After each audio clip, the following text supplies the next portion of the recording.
قل إني أخاف إن عصيت ربي عذاب يوم عظيم. Assalamualaikum warahmatullahi wabarakatuh. Alhamdulillah seluruh sobat MT Al Muhajirin Laren Lamongan, kembali kita berjumpa dalam rangka untuk menambah sakofah kita terkait pemahaman tentang Islam. Salawat serta salam semoga senantiasa tercurah terlimpah kepada khutbah kita baginda Rasulullah Muhammad Sallallahu Alaihi Wasallam, dengan ittiba terhadap beliau termasuk satu konsekuensi keimanan kita terhadap Allah Subhanahu wa Ta'ala.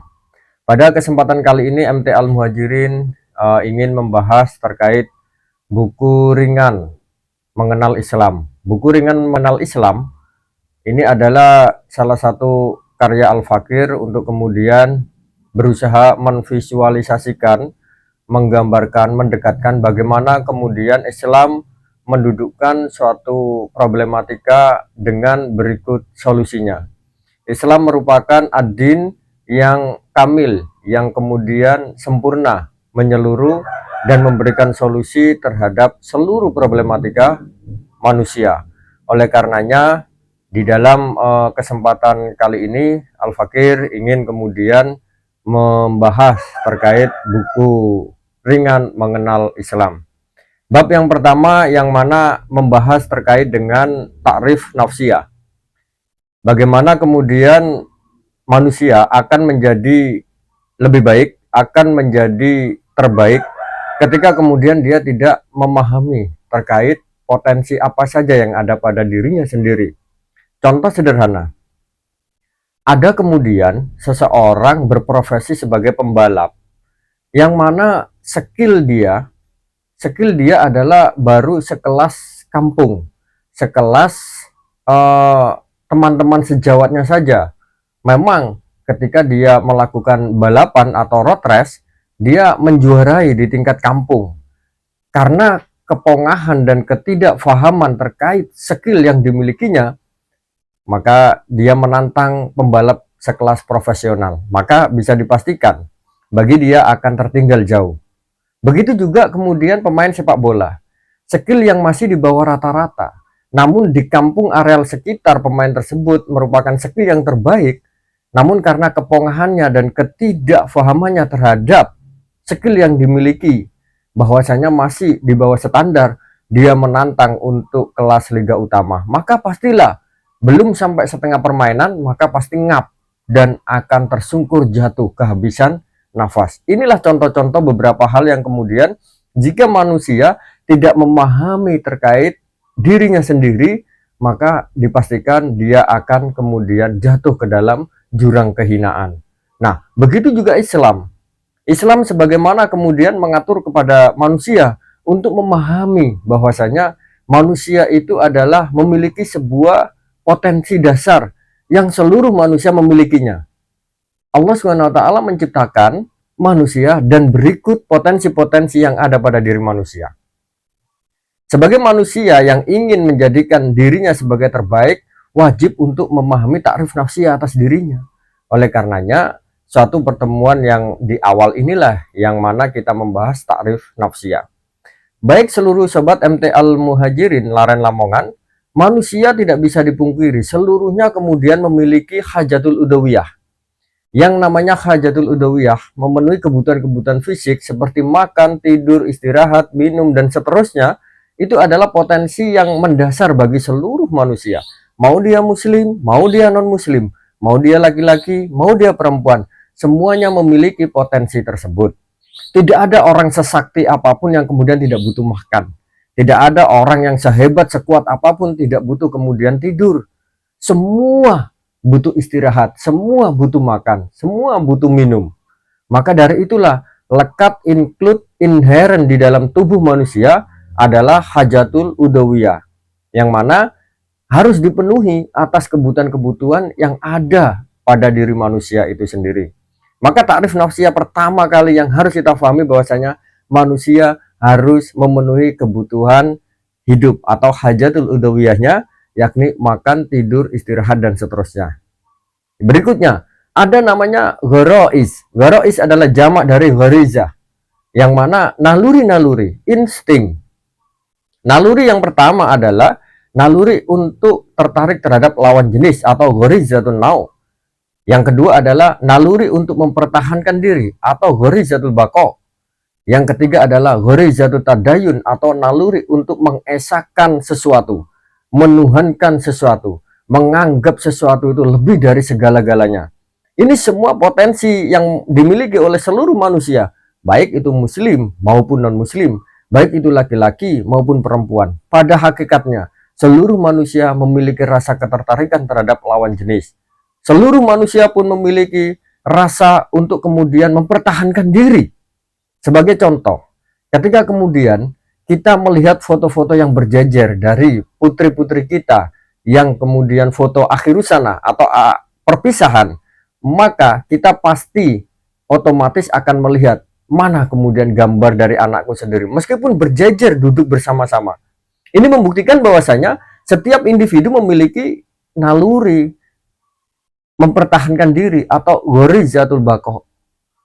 Atau kemudian keluarga kita, foto kemudian bersama-sama dengan keluarga, kita akan mencari keluarga yang paling dekat dengan kita secara otomatis tanpa disuruh.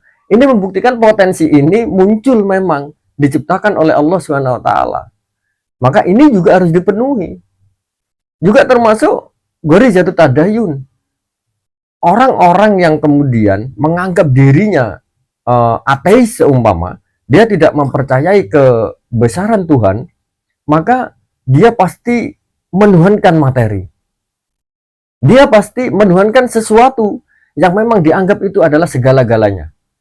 Maka disinilah Islam hadir untuk mendudukkan, supaya apa? Supaya rahmah keberkahan itu menyelimuti seluruh alam semesta.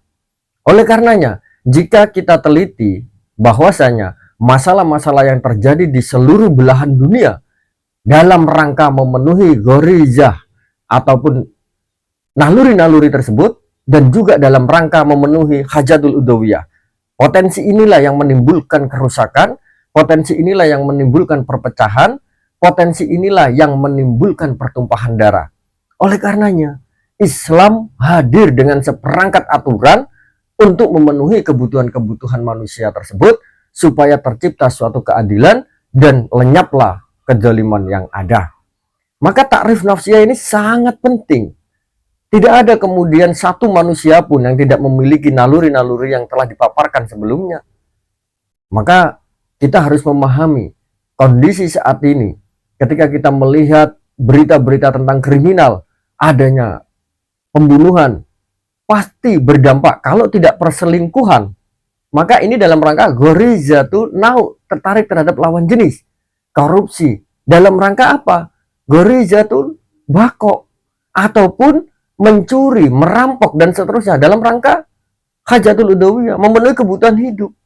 Menolak kebenaran juga demikian, takut kemudian dia pamornya hilang, takut kemudian kedudukannya tergeser, akhirnya diam terhadap kebatilan dan cenderung menolak kepada kebenaran. Ini dalam rangka apa? Dalam rangka memenuhi hajatul udawiyah. Seluruh potensi dasar manusia ini ada, dan Islam tidak mengekang potensi tersebut, namun Islam justru kemudian memberikan aturan main untuk memenuhi naluri-naluri tersebut dan juga kebutuhan-kebutuhan hidup bagi manusia. Maka dari sinilah potensi-potensi yang kemudian harus kita fahami, yang harus kita sadari, yang harus kemudian kita takrifi, bagaimana kemudian kita harus mendudukkan sikap kita terhadap pemenuhan-pemenuhan yang melekat kepada diri manusia itu, yakni ghorois dan hajatul udawiyah. Oleh karenanya, kita tidak layak untuk kemudian sombong. Sebab apapun yang kita miliki pada kesempatan kali ini, sifatnya terbatas. Tidak ada kekuatan seseorang pun yang tidak terbatas. Tidak ada pula kekuasaan seseorang pun yang tidak terbatas. Tidak pula kekayaan pun akan tidak terbatas. Apalagi usia yang semakin kemudian bertambah hari, semakin dekat dengan kematian. Oleh karenanya, kita tidak henti-hentinya untuk kemudian saling menasihati terhadap sesama muslim, juga mendakwahkan Islam, tentu dengan cara yang ahsan, wajadilhum billati hiya ahsan, Itulah karakter daripada ajaran Islam yang sesungguhnya. Tanpa ada kekerasan. Semua kemudian memberikan visualisasi terhadap gambaran bagaimana indahnya ketika syariat Islam tegak di bumi ini. Dalam rangka memenuhi wariza, memenuhi naluri-naluri tersebut untuk seluruh manusia. Dan juga hajatul udawiyah. Ini kemudian potensi yang mendasar. Tanpa kita bicara dalil, ini adalah tidak bisa terbantahkan. Sebab seluruh manusia memiliki potensi-potensi yang melekat kepada diri manusia. Itulah yang kemudian kita harus pahami. Insya Allah kita akan lanjutkan dengan materi yang kedua di dalam buku Ringan Mengenal Islam. Ihdinas siratal mustaqim. Wabillahi taufiq wal hidayah. Wassalamualaikum warahmatullahi wabarakatuh. قل إني أخاف إن عصيت ربي عذاب يوم عظيم